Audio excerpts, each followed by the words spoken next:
I don't know if you guys were up early. I was watching Crocker. This is his second show of the day. I was watching him earlier.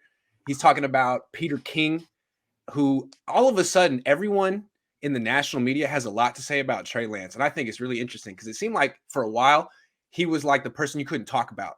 You weren't allowed to talk about, you only were allowed to talk about Jimmy Garoppolo. Now it's all about Trey Lance. And my question, Eric, is what's the change? Why are the Niners suddenly so enamored with Trey Lance? I think part of it is, what if he's been solid the whole time, and out of respect for Jimmy Garoppolo is like, hey, we're not going to start pushing this narrative of this guy being extremely good. You don't want, Garoppolo to lose the locker room at all. I don't think he would have. Everybody loves him in the locker room. So there's that aspect to it. But then there's also the aspect of, you have guys like Joe Montana and maybe some guys that what they say carries weight, even if he's not 100% accurate with what he's saying. He said it, right? And maybe the organization now is like, you know what? Start kind of throwing out these things like, no, we do like him more than what's being put out there. And there's been a lot from whether it's Joe Montana or guys like Ryan Clark or Bill Simmons. I heard Bill Simmons on a podcast talking about Trey Lance and not being ready. So I think maybe they're trying to Brian Baldinger said the Niners should have traded for Matthew Stafford.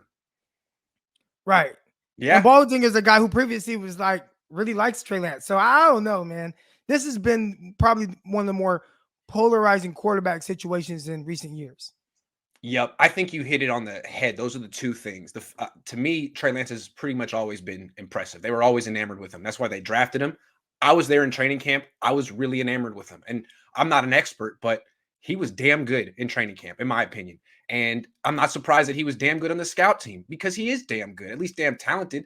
So that's part of it. I think that I saw him tearing it up in training camp, and then all of a sudden it was like Peter King and Michael Silver and all the national people were saying, Jimmy's tearing it up. I'm like, well, first of all, you're not here. Second of all, he's not tearing it up. And third of all, it's clear that what you said, the Niners are trying to pump up Jimmy. And raving about Trey Lance only diminishes Jimmy, right?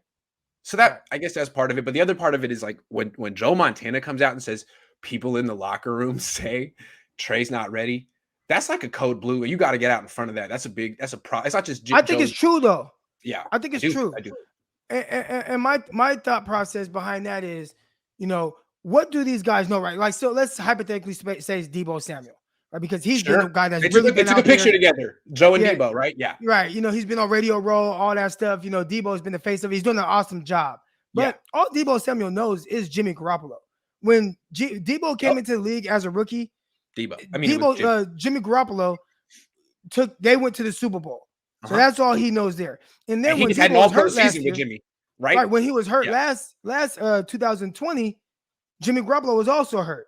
And then when he comes back and he plays healthy, and he's with Jimmy Garoppolo, who's also healthy most of the season, they go to the NFC Championship game. So from his perspective, is Trey Lance a rookie ready to lead them to a championship? I'd say most people in the locker room would say, no, we haven't quite seen that. Now, that's not to say that he can't be, but I think those expectations on any rookie, that's really high. So I think it happened to be Trey Lance, but I think it could be anyone, and they still would be getting the same reviews or feedback. It could be Trevor Lawrence, and they'll be saying the same thing. Jimmy's more ready than Trevor Lawrence based off of his experiences with this player. Agree. Well put. Yeah. So why are they suddenly so enamored with him? Because Jimmy's gone. They were always enamored with Trey Lance. And now the narrative has gotten a little weird because by trying to pump up Jimmy and suppress Trey Lance, a lot of people think that means they don't like Trey Lance. Right. And I don't think that's the case at all. I think they were just trying to trade Jimmy, and they've come this close. I don't think it's all because of that. I think they truly believe, like, hey, we could win with him. And I think everybody truly loves him in that locker room. But none of that matters because at the end of the day, he is gone. And Kyle Shanahan always knew. You could tell just with his body language, the way he reacted to certain things. He did want more. The way he looked into Matthew Stafford, Deshaun Watson, trading 3 first-round picks. He wanted more. I don't think it was just because of injuries and things like that. I can win with this guy. But I am looking for more. So I think that more is Trey Lance. I think he called on Aaron Rodgers the day of the draft before he drafted Trey Lance. So, yeah, he was looking around. Right. That Niner guy says about effing time we see something from Lance like this. Thanks, Niners, for waiting until after the season to show people Jimmy was so much better. Yeah, I don't know if you guys have seen the little clips floating around Twitter. Check out Javier Vega's Twitter or mine. I retweeted his stuff. It's a lot of little highlights of Trey from the scout team. He's making I don't know, like Josh Allen-esque throws, rolling left, flip. I don't know. Pretty fun to watch if you haven't seen it.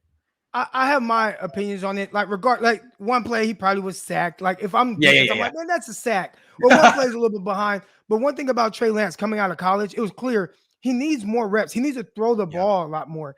And Yes, he possesses a ton of talent. But when you just watch him, it's like I just need to see more confidence and just yes, throwing the rock around. yep. And one thing that those clips showed me, I get it. Some people are gonna like blow it up out of proportion, but it just showed me he's getting more comfortable as a passer.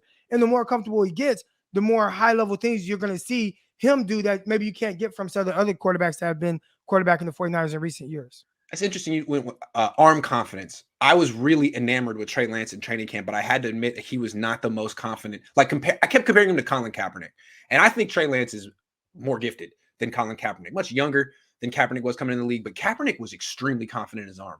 He could have been an MLB pitcher. He really felt like he could put the ball where he wanted to put it, and he was almost arrogant with his arm. I've never felt that with Lance. Lance is like a guy who, has seen that he can make the throws, but hasn't done it very much, and his confidence comes and goes throughout a session. Right. And now you're starting to see, from these clips, some of the throws that he's just attempting. Yes. It's like, you know what? I think he's starting to get more and more confident. And that's going to come as he's the guy, right? Like once, because I mean, think about coming into this situation as a 21. He was drafted at 20 years old, started 17 games in college. Sure. You're number 3 overall pick. And you come in probably thinking like, oh yeah, I'm going to be able to compete for this job. And it's like, everybody's like, wait, no, we don't care about you, rookie. We love this guy, Jimmy Garoppolo. And then trying to find your place within all of that. I'm pretty sure that was pretty tough. And maybe he came out a little tight. But I think the more is like, hey, you're the guy and we'll live and die with your mistakes. He can start to loosen up and maybe make some of those throws more consistent like we saw in some of those clips, whether it was on target or not. Just the fact that he attempted it and he has that type of confidence, I think it's only going to grow and you're only going to see a better version of him. That's what I thought I saw. I thought I saw in the Houston game, a guy who came out tight, trying to impress, passing up open, quick throws to make bigger plays. And then a guy finally settling down because it's a 3-hour game and he got the whole game finally to play. Anyway, Jeremy says, hey, Grant, love to you and your family. I sincerely hope that we start Trey Lance and just focus on developing him. Tom Brady is the only exception. What about Rodgers, though? The Packers aren't going to trade Rodgers to the Niners, right? That would never happen. Well, my thing is, I mean, I don't think they would do it. But let's say, hypothetically speaking, they would be willing to do it. Do the 49ers have the compensation to make it happen? I don't think so. And they gave up the compensation. They have the compensation and the cap space. I don't think so. Niners Dodgers says 209 collaboration with the 510 RIP moms. Thank you. What's the area code in Arkansas where you are? 870. But y'all know I'm real 209. So you know what I'm saying? So they got it right there. We're not gonna speak on that Arkansas stuff. So you and Dallas Braden, most famous athletes coming out of 209 recently? No. Tremaine Johnson, Brandon Cook. Dallas Braden just repped all the time, which I liked.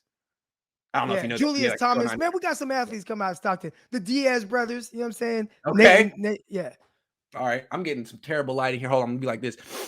Keep it a buck. What's up, coach? If those clips of Trey leaked during the season, you would have called for Kyle's public execution during the 4-game skid. Yeah, man. They're lucky that didn't come out. I couldn't see that in October.